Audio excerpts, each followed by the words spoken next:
All right. Welcome to the Swerve Show. What's up, It folks? is June 3rd. Hey. Welcome to June. Hello, everyone. My name is Hello. Jamel Fletcher. I'm the publisher of Swerve Magazine. We've got Your Day Noir. Hello. Hey. We've got L Train with a tie on. Look at that. Oh, he's upgraded today. And the one and only Tony Nelson. Hey, Tony.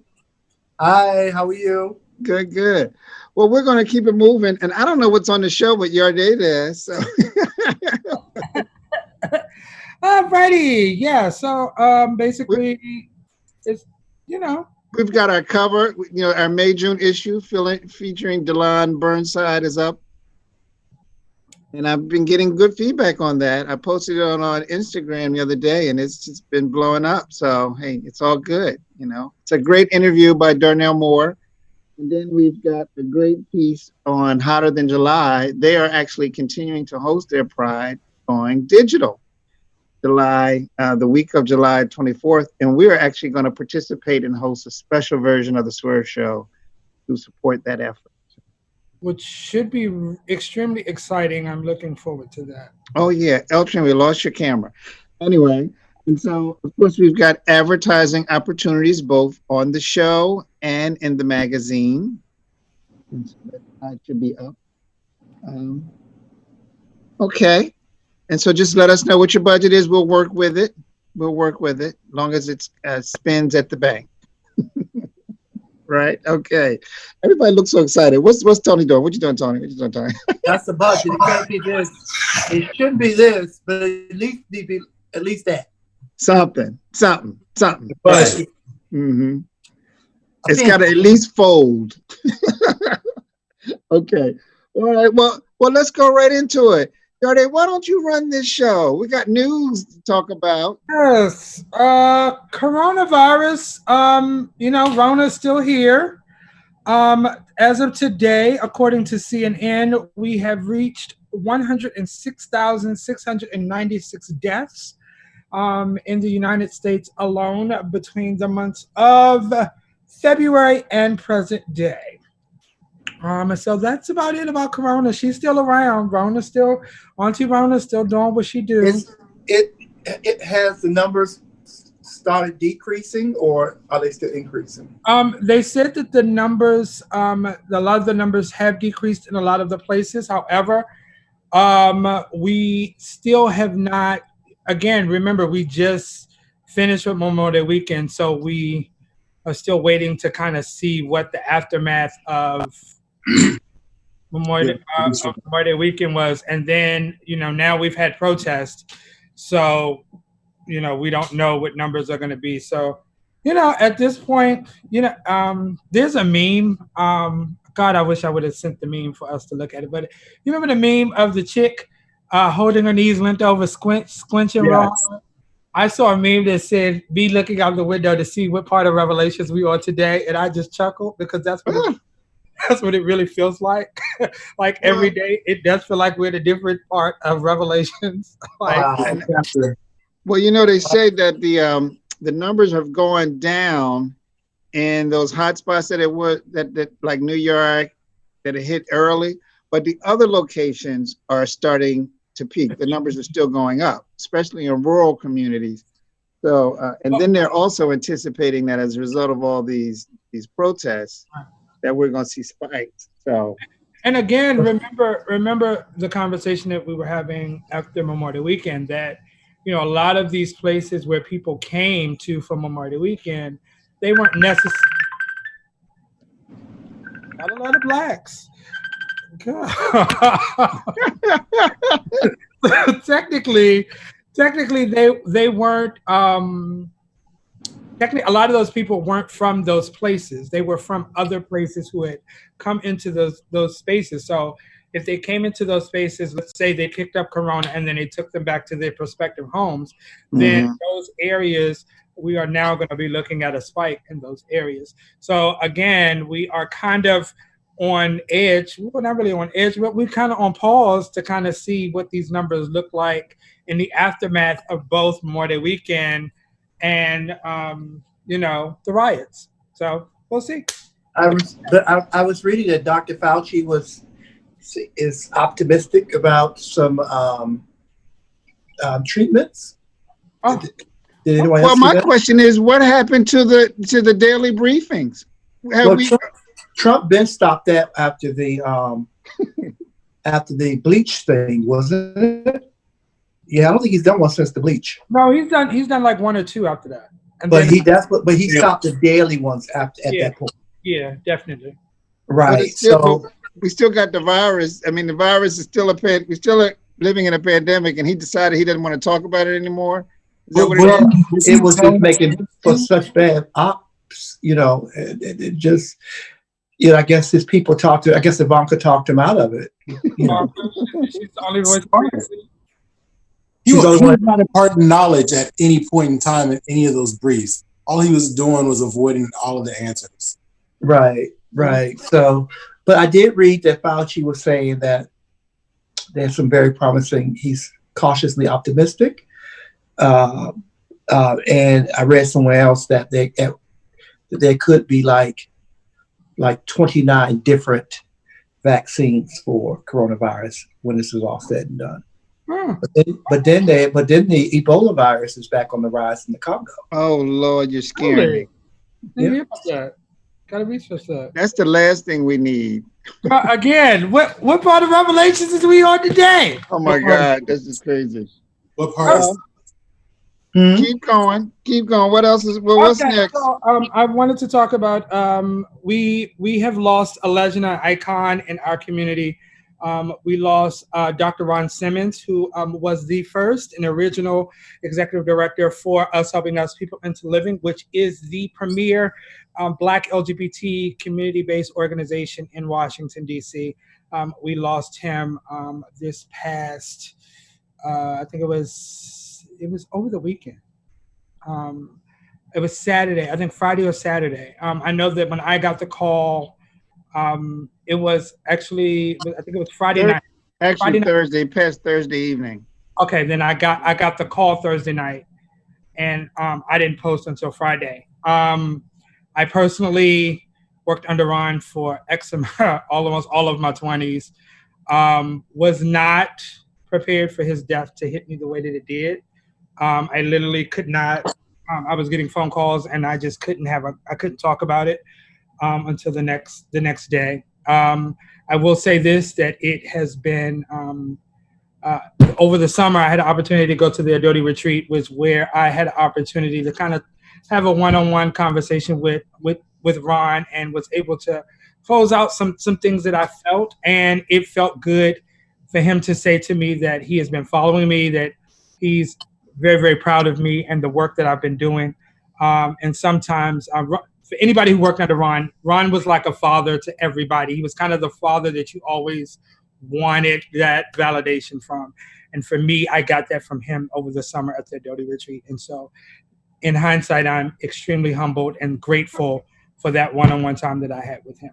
So rest in peace, Ron. Yeah, Ron was a visionary. I mean, he was a pioneer, especially within, in fighting the HIV and AIDS epidemic, in the work that he did with Us Helping Us. But he was more than that. Ron was a college professor at Howard, a scholar, very Afrocentric in his approach to everything, to the world, unapologetically Black.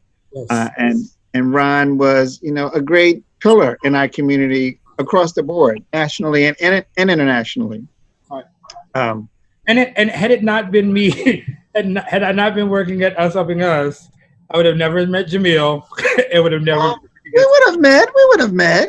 Yeah. We have. Let's be truthful. It was at Us Helping Us that I began to figure out my gift for design and graphic design, which is how I wind up in contact with you, because I was doing all the graphic work for Us Helping Us. So our ads, that was my way of meeting you, was doing our advertisement for Us Helping Us. And that's right. That's right. It was from there that you understood that I did hair, I did makeup, I did all these other things. And then the history of it all happened.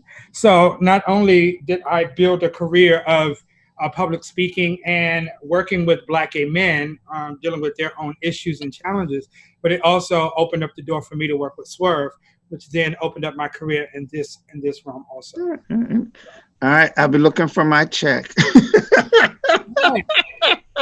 I'm just joking. I owe you money. Anyway, so yeah, and I understand that there may be some virtual ceremonies around Ron, to celebrate Ron's life. I think in the next maybe this week. The next week. So we'll keep everyone posted. Well, I do know that already. I know the Counter Narrative have already done. They did a panel discussion. It was John from the Counter Narrative, Monty from Brave Soul Collective, Dr. I forgot his name. Oh my God. Dr. Mel Branch. Yeah, Mel Branch, and it was one more other person. They had a panel discussion that was a complete tribute to Ron. You can find that on YouTube under the Counter Narrative Project. So you can check that out. And until then, like Jamal said, we will get any updated information about any memorials or anything in reference to Ron. We will get that. Yeah, Ron will definitely be missed. All right, what else we got, Yarday? All right. So all 4 officers were charged in the George Floyd murder. There are the other 3 officers. Well, first they have upgraded the officer who had his knee on his neck. They upgraded his from 3rd-degree murder to 2nd-degree murder. And the other 3, I think they are being charged with aiding and abetting. One thing I did find out, which is really, really great about Minneapolis, is that even if they charge you with 2nd-degree murder and they can't prove maybe 2nd-degree murder, what they can do is they can wind up charging you with a reduced charge. So it won't be like, oh, you're just acquitted, if that makes sense. All or nothing. Not all or nothing. It's not all or that's the reason why, which I have to, we were critical, but we have to be very, I think that the DA's office was their reason for, and I could be wrong, but their reason for taking their time with, making sure that they got this correct. Because in my research, I find that also that the 2nd-degree, if they had, I was reading a lot of it, why not 1st degree? Because 1st degree, whatever. But 1st-degree murder, you have to show intent, which is almost impossible to, which would have been really almost impossible to prove that he intended to murder this guy. The 2nd-degree murder is no intent, and it carries 40 years.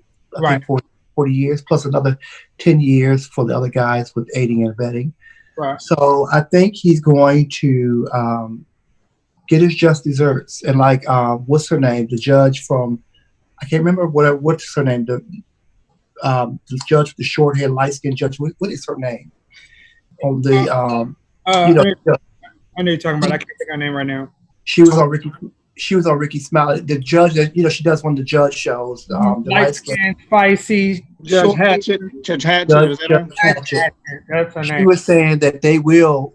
She believes that he will be convicted because these people don't want to see. She said, I hate to say it, but they don't want to see that city burn down. And she said, if that's the way you got a conviction, then oh well, let it be. But well, I will say this, Attorney Crump gave one hell of a speech today. Mm-hmm. Did you hear it? Oh yes. And he kind of set it up. He said, we are expecting charges on all 4 by the time we had the memorial this weekend. He let that be known. He did a whole list of a lot of the victims around the country, all the way up through Emmett Till. Mm-hmm. I mean, he really had the kids charged at that speech today. My hat went off to him. Yeah. It's been quite interesting. Lauren, she was great to say something. Well, I just had a quick question. Do they have the death penalty in Minnesota? No. I don't think so. No. That I don't know. And it would have had to been a 1st degree. If it was, it would have had to be 1st degree charges. And again, like I said, you have to be able to prove intent. Basically, a sniper gets 1st degree murder or something like that. Right. that premeditation. But I think that the challenge is what's got him is the simple fact that they sat there and, like, I watched today. Actually, I know this sounds weird, but from all of the clips that I've seen was basically of him, basically just on his neck and George Floyd saying, "I can't breathe, I can't breathe." I finally today saw the end of the video. Where actually he was literally, oh my God, he was. Oh, I mean, he was unconscious for 3 minutes before he, for 3 whole minutes. I'm just seeing that part of the video today, and was absolutely floored. Like, literally, his body was lifeless, literally. And so I think that at the end of what's going to get him is not only was George Floyd saying, "I can't breathe, I can't breathe." He began to call out his mother's name. And then there are all the people that were standing around saying, "You're going to kill him, you're going to kill him." And not only that, but the guy shifted his weight. He shifted his weight. And then when George Floyd saying that, they kept antagonizing him, telling him, "Get up." Baiting him. He kept saying, "Get up and get in the car." I mean, it's just horrible. A horrendous situation. Yeah. It is. He's going down. Oh yeah, and by the way, his wife filed for divorce. His wife is also, she's a former Mrs., which is for the married women, Mrs. Minnesota, 2018. She just filed for divorce. She saw the video. She said she was appalled by her husband's actions. She actually went and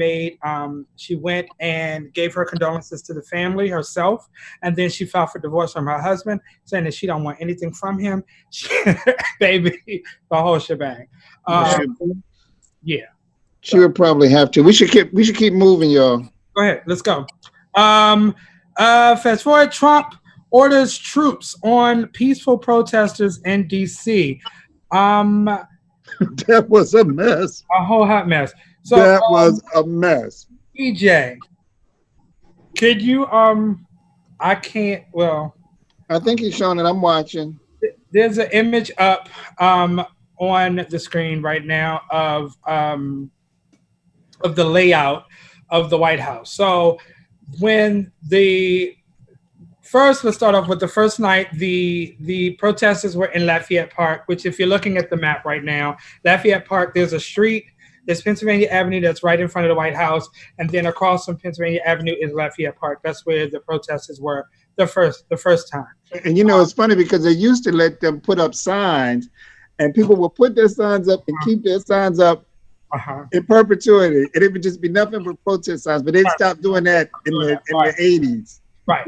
So what happened was, this fool decided that he wanted to. He was been talking about the Insurrection Act, which is an act where they actually use the military to come into states and use them on citizens, which is something that they haven't used the Insurrection Act in forever. Needless to say, in forever. I don't think. Right. I don't think they've ever used it. Right.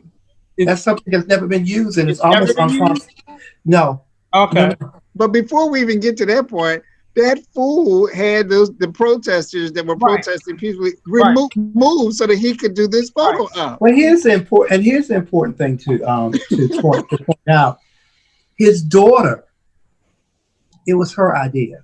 It's coming out. It was her idea, and if you watch very closely, she is the one who reaches in her purse and hands him the Bible. We'll go back and watch when they come across you. She hands him the Bible. Baby, you have it in for that Ivanka, baby. Yes. I can't stand that woman. She hands him the Bible. And I'm sorry, I never thought I would say I'm with Kaya, but I'm with Kaya. I don't know what Kaya said, but I know Kaya said something. Don't be crying now. I ain't see you crying before. What y'all crying for now? Baby, you look. They busting shit up. What you crying for now? Yep. So what he did was he deployed gas and rubber bullets on peaceful protesters, and then the following day they pushed him from but he did that to go do a photo op. But the messiness behind it was that he waited until he had all of the media at the Rose Garden before they did it, not recognizing that the people were going to have video footage from what had happened. So what they were trying to do is they were trying to detour the media so the media wouldn't see it, and clear out the space. But the media, they've been covering out the protests nonstop. Right. And he did it. Hours. He did it literally 20. He did it like 20 to 25 minutes before the curfew hit.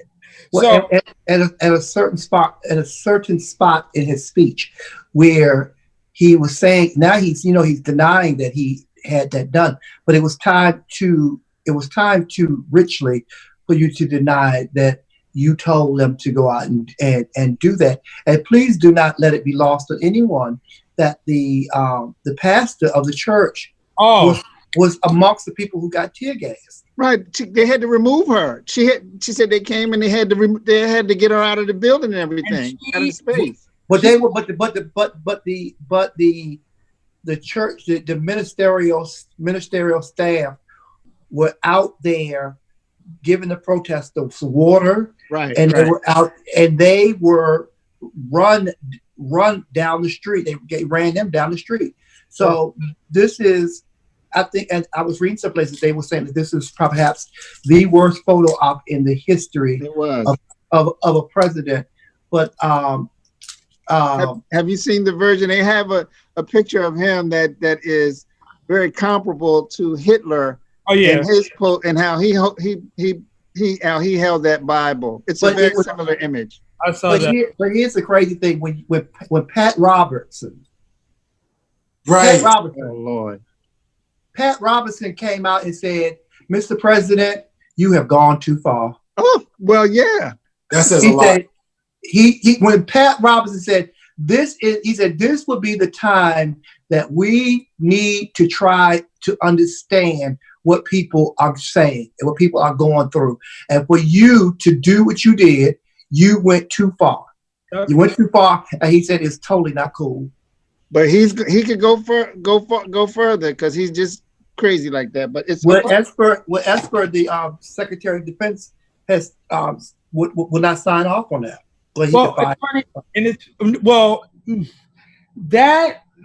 Esper, I got questions, but we're gonna move forward. Yeah, we're gonna move forward. It's 10:28, 10:30, 10:30. Let's talk about, since we're talking about people calling people out, James Mattis, former Secretary of Defense for Trump, actually came out today against Trump, and he said, and I quote, "Donald Trump is the first president in my lifetime who does not try to unite the American people, does not even pretend to try. Instead, he tries to divide us." Mattis writes, "We are a witness of the consequences of 3 years of this deliberate effort. We are witnessing the consequences of 3 years without mature leadership.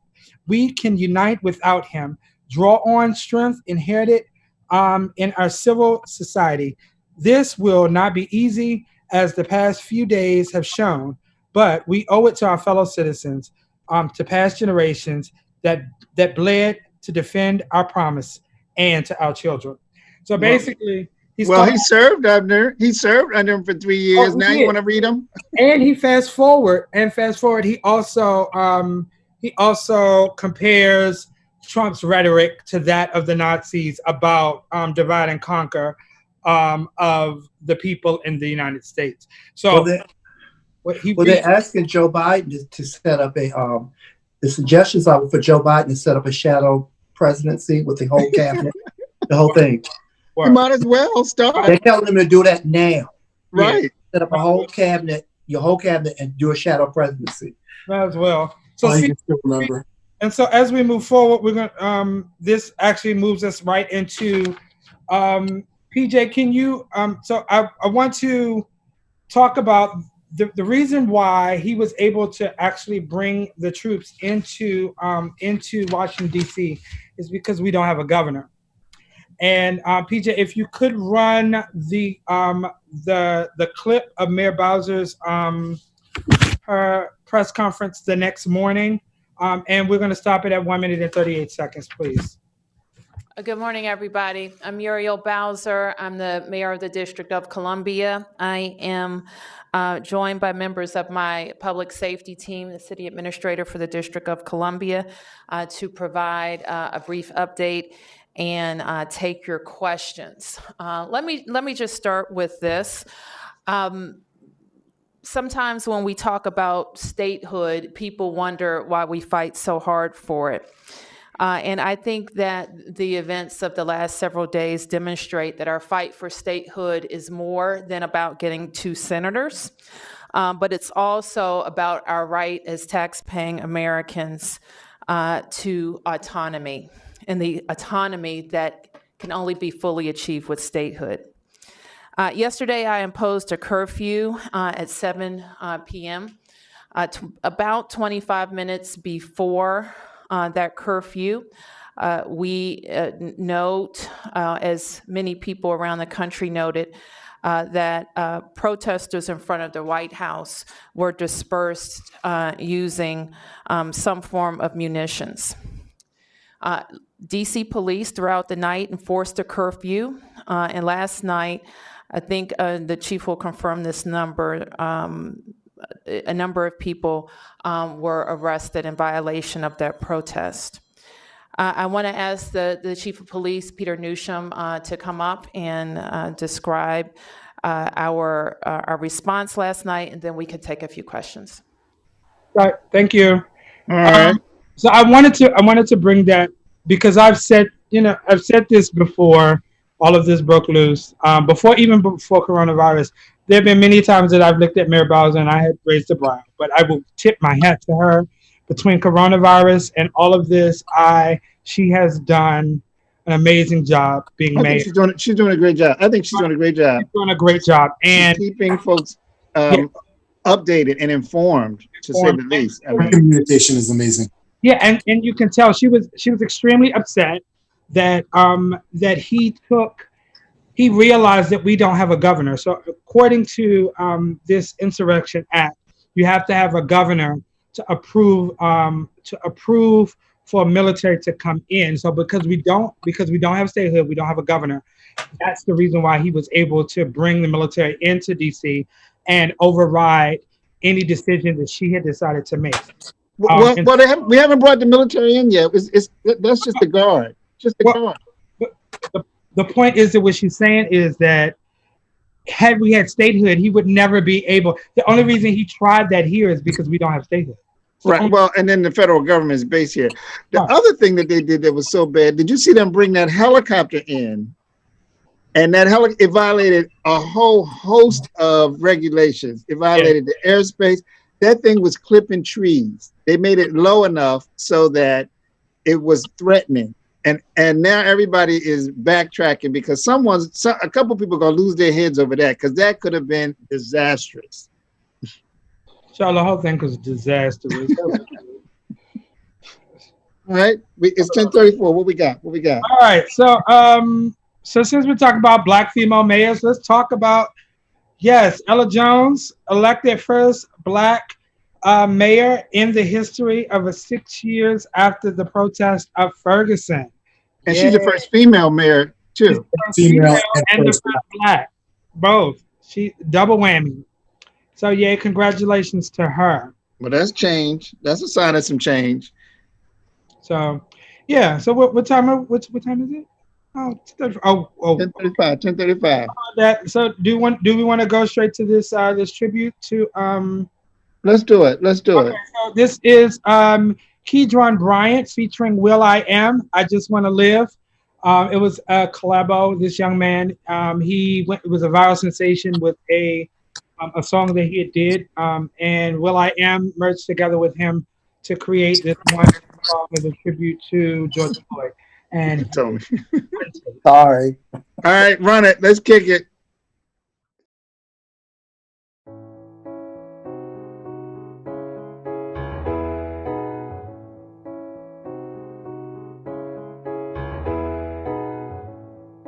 I'm a young Black man doing all that I can to stand. Oh, but when I look around and I see what's being done to my kind, every day. I'm being hard to this prey. My people don't want no trouble. We've had enough struggle. I just wanna live. God protect me. I just wanna live. I just wanna live. I was just a black boy brought up in the white world. I just wanna ask God if I'm in the right world. Is my life a test or is my life a curse? They put us in an ambulance, got us in a hearse. Cause another brother deceased, but it doesn't matter. Killed by the police while we in a handcuff. I don't wanna take a knee, I just wanna stand up. Where's the new Huey P? Call it Black Panthers. Just do the math, they subtract us like minus. Fuck COVID, KKK is the virus. We are not afraid, we will not stay quiet. They will always label a rebellion or riot. Kill a black man seems to be their assignment. White supremacists terrorize the environment. Guns and a canine, tasers and sirens. I just wanna live, I don't wanna live violent. We don't want violence. My people don't want no trouble. We've had enough struggle. I just wanna live. God protect me. I just wanna live. I just wanna live. I just wanna live. God protect me. I just wanna live. I just wanna live.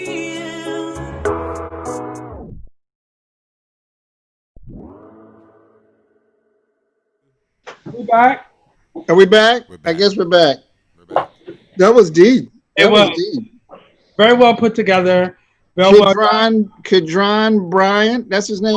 Kadron Bryant, and that was Will I Am. Wow. There is also another version, so if you get an opportunity, go to YouTube. There's another version with a poem. There's a poet who does a spoken word piece, and then Kadron comes in and sings actually live. I was going to submit that one, but I like this one a little bit more better. Okay. But when you get an opportunity, go check that out. We'll maybe play it next week. I don't know. We gotta follow him, young kid. Where's he from? I don't know. Good question. I heard he was on some vocal competition or something. But anyway, what's hot? Let's do it. What's hot? Miss Jada Essence Hall is the winner of RuPaul's Drag Race Season 12. I'm super excited. Yay! She was one of our top 3 from the beginning, so I'm super excited. Yeah. Was she y'all's pick? I see. I haven't watched it. Was she y'all's pick? She was one of my picks. She was consistent from the beginning. From the beginning, and she was so snatched. She sews. She does makeup. The thing was just beat. She was just look over there. Yes. Do y'all know her? No, yes. I don't know her. I don't know her personally. Was she from the pageant community? She is. Mm-hmm. Oh. Yeah, I've met her when I've competed in Wisconsin before. She's amazing. She's beautiful and very pleasant when you meet her. Once you meet her one time, you've met her for life. Oh wow! Well, her rates just went up. Oh, they did. And I thought Rue was going to pull it and give it to one of the other girls because there were 2 other girls in the top 3 with her. And I think that I was like, Gigi Good might get this one because I didn't think we was going to do 2 black girls back to back. But she's an endowed girl. She's got breast disease. Oh, she has the plate. She had a breastplate in that picture. Gotcha. All right. Yep. Something else. I don't know if we talked about this last week or the week before last, but I just wanted to. I thought it was quite amazing that she's a winner, but also on American Idol, Sam I Am also was the winner. Was the black chick from American Idol, who was a singer in the subway stations. She won American Idol too. So shout out to Sam I Am. Oh, so they sing. I remember. I don't watch American Idol, but I do remember her coming in, and they were showing her story, and I remember that story stuck out. So Yeah, I didn't really follow it either. I found out after the fact, and I was like, "Oh, I'm so glad she won," because I was rooting for her. Even though I don't. it's so funny because that's the same thing that happened the year that Fantasia won. I had only seen one episode and her singing "Summertime." I said, "Well, I don't need me to watch. She's gonna win," and she did. Did Fantasia win? I thought she lost. She won? No, Fantasia won. Fantasia won her season. Oh, okay. That was the season where they put all three black girls against each other to get rid of Jennifer Hudson. Jennifer Hudson, right. Jennifer Hudson lost, right. And the other girl, I can't remember the other girl's name. Latoya Luckett, whose album was sickening, by the way. No, not Latoya Luckett. Yes, Latoya London, I'm sorry. Yeah. Quick side note though, Jennifer did, and just not to defend her, but she did get kicked off the week. There were some major storms in the Midwest. So she lost a lot of calls from, I know, Chicago and everything at the time. And people were talking about how that did actually affect her scores because they were pretty close at the time. Okay. So when she did get kicked off, that was one of the things that kind of, I think, may have affected her at that point. I remember Elton John went in when she got chopped too. Oh, really? Oh, Elton John had went off and was like, I don't understand. But all three of them were amazing in very, very different ways. Right, and they should not have all been in at the bottom at the same time. But we're going to move forward. Versus battle. This weekend was the Versus battle, the Healing Edition, which was Fred Hammond versus Kirk Franklin. Come on! Oh, wow. And when I tell you that it was absolutely amazeballs, they had was it on Instagram? It was on Instagram. They had peaked at 2,276,000 plus viewers. Wow. At their peak. I watched the whole entire thing. When I tell you, they had brought in TD Jakes to open up. Then they brought in Marvin Sapp in the studio. Then they brought in Tamala Mann in the studio. Then they called Aubrey. I'm sorry, the young man that was killed in Georgia. They called his mom and had his mom on the phone. And you know, Kirk Franklin had given her his condolences to her. It was absolutely an amazing versus. So shout out to Swiss Beats and Timberland for again bringing us another amazing battle. Okay. Really great. Does that mean that if he's doing Healing Editions now, we might be able to get the Clark sisters versus the Pace sisters? Baby, I would live. So can you go? You can go back and watch it. Oh, if you go onto YouTube, you can type in Versus Battle. Oh, it's on YouTube. Okay. You can type in Versus Battle. Versus is spelled VERZUS. Versus Battle. Type in the Healing Edition, and you can find Fred Hammond versus Kirk Franklin. Cool. It's worth it. I enjoyed it, every moment of it. I lost all my mind. If you're a gospel whore like I am, and did they perform like? Did they perform? No. So what was quite interesting is this particular issue. They had told them right before they went on that you can only play I think it was 90 seconds, like the song. It was a hot mess. So they were like, "What? Seriously?" So they started, and then because they had such a crowd, Instagram called them and told them, "Well, y'all can go a little bit longer." So what they were doing is some of the songs they would go a little bit longer, and then some of them they would go a little shorter. Sometimes if they felt like people was feeling it, Fred Hammond would come in and finish singing it, and Kirk Franklin would play the song. So, but it was still amazing. It was still an amazing versus. So shout out to them for that. That was brilliant. Both of those guys are talented. Fred Hammond, he kills it. Both of them are legends. It's crazy.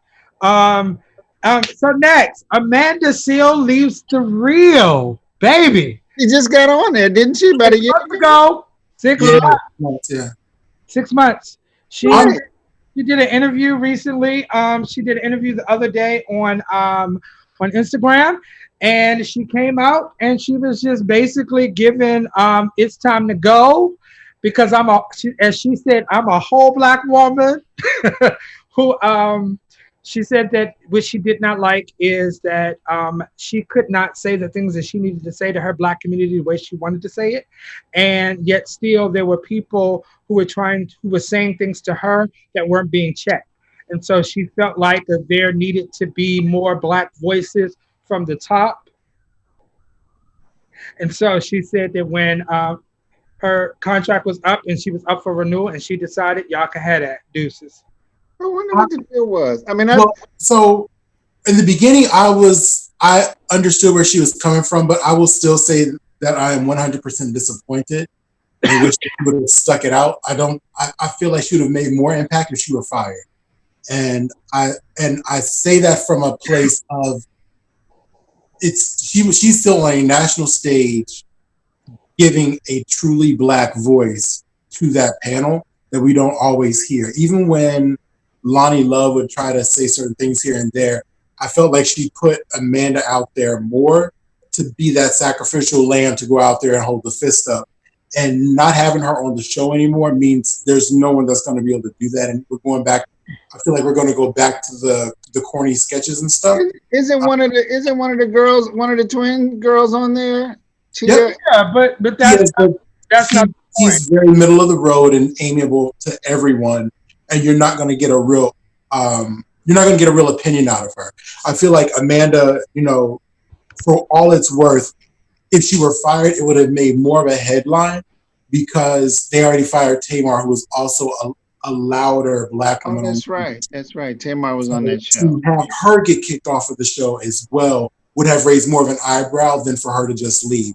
And I mean, she's already been fired from Flowetry, so what's the problem with being fired from this? Like, she's been fired before. And I'm not saying that remember her with Flowetry. Well, but I'm just saying, like, she's been in that position before, and it is what it is. Right. And clearly, if she's prepared to quit, then she could be prepared to be fired and go out in a blaze of glory and make her voice heard. And I think that it would have made more of an impact. I hate to see her go because I really liked her on the show. And when they were testing people out for it, I felt like she was the best fit and had the best voice because she stood out the most. And she challenged. What I loved about her is that she was not fitting to sit there and sit on her thumbs.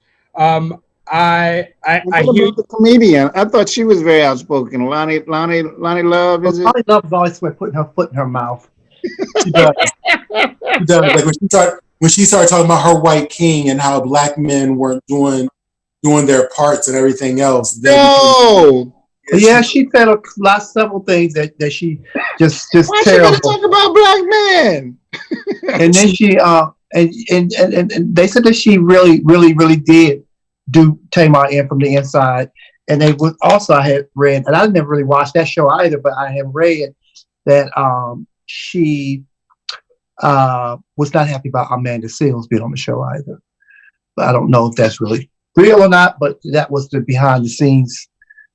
well, gossip. So who's on the short list to replace her? she supposedly she tweeted out to Amanda Seales, girl, I loved you. You made me laugh. You made me think. We're gonna miss you. That's what she said. And they're both fellow comics, They're both fellow comics. I don't think they're going to replace. If they replace her, it needs to be somebody that can just toe the line because at this point, it's just going to become a revolving chair. Now, I saw on somebody's show where they were saying that they felt like Keisha Campbell would have been a good fit. Yeah. I could see it. Hasn't she been on there before? Yeah. But the other person I would have liked to have seen on there, she's also done The View. She's an actress. She was on that show, Community, I think, or something like that. Oh, you talking about the one that played the mother? I believe so. I think she's like Sherry Shepherd's twin. I know exactly what you're talking about. Right. And she's very comedic, but she's also very real, and she brings balance, and I like her energy. And if they're going to bring anybody else in, I would like to see what she could do. But at this point, I feel like it's almost like Destiny's Child, where they were just like, you know what, screw it, we're not going to bring any more bitches. So there are no shows like that with all Black women, like Sister Circle was. I guess it was the Black version, but there's no Black.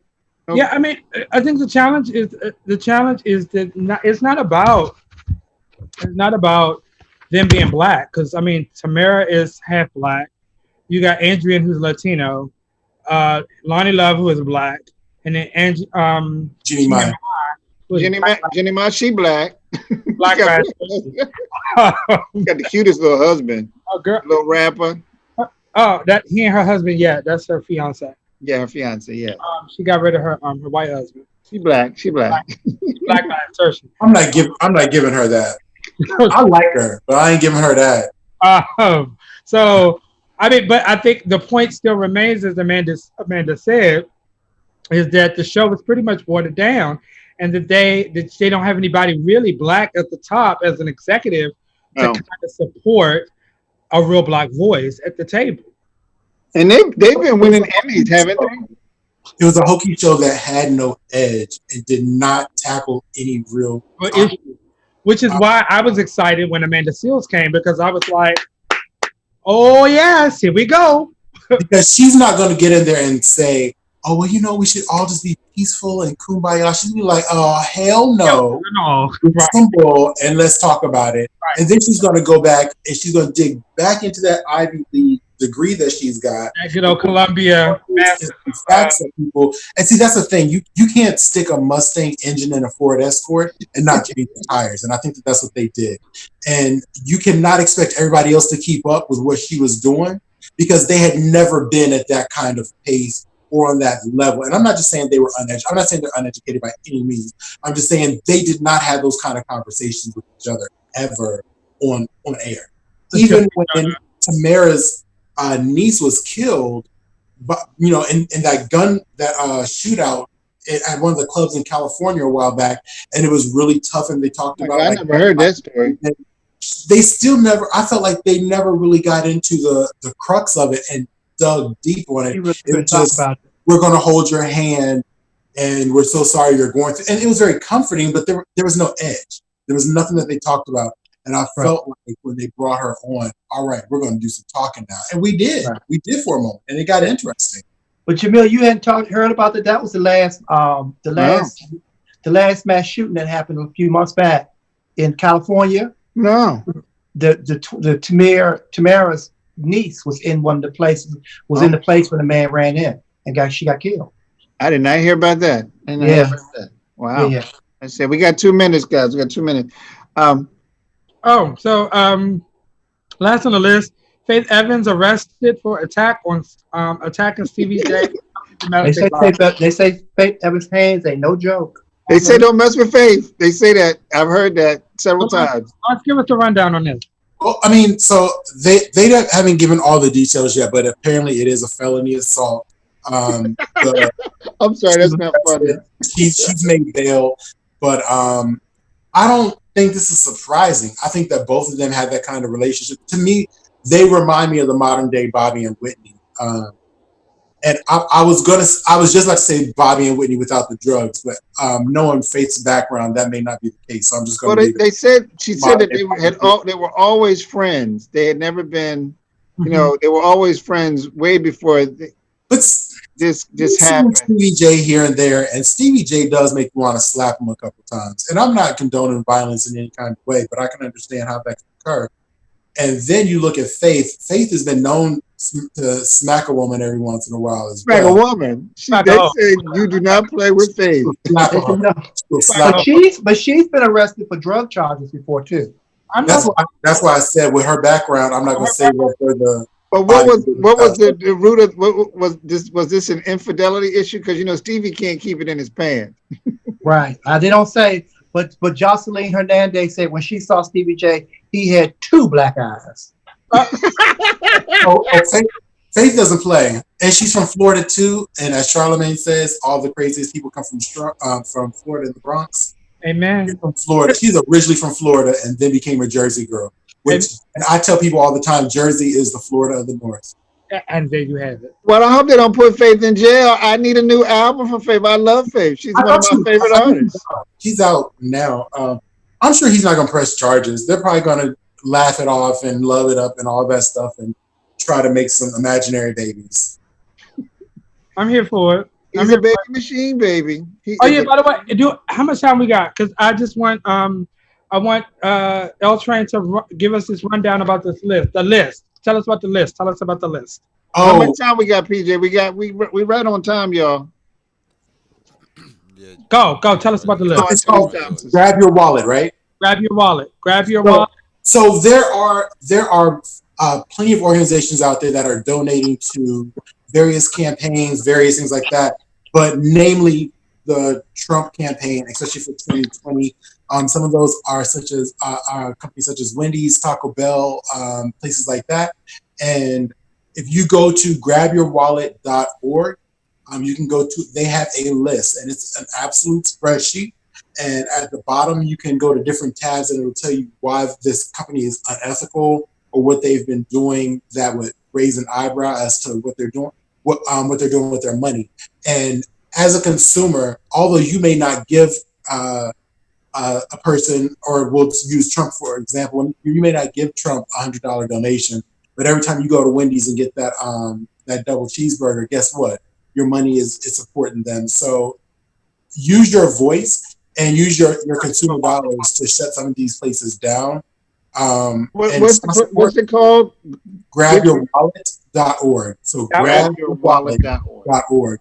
And they've got a list on there. Just find a just find a way to get over there, check it out, and be a better consumer. You know, when you know better, you do better. And by the way, I was disappointed to find out that Wendy's and Taco Bell was both on that list. Absolutely. Yeah, but all of them are. They give to both parties. They typically give to both parties, and you got to give to the parties in power. I mean, why would we expect them not to? So make your voice heard. Stop giving your money. Unethical. Make it clear why you're not giving them your money. That's why. All right, I guess we're out of time. We're out of time. You got some anyway, we want to thank everybody for joining us. We weren't on Facebook Live, but we'll repost it. And we'll see you next week. Cheers, everyone. Cheers. To an empty glass. Listen, vision. DC's #1 recording studio. Oh.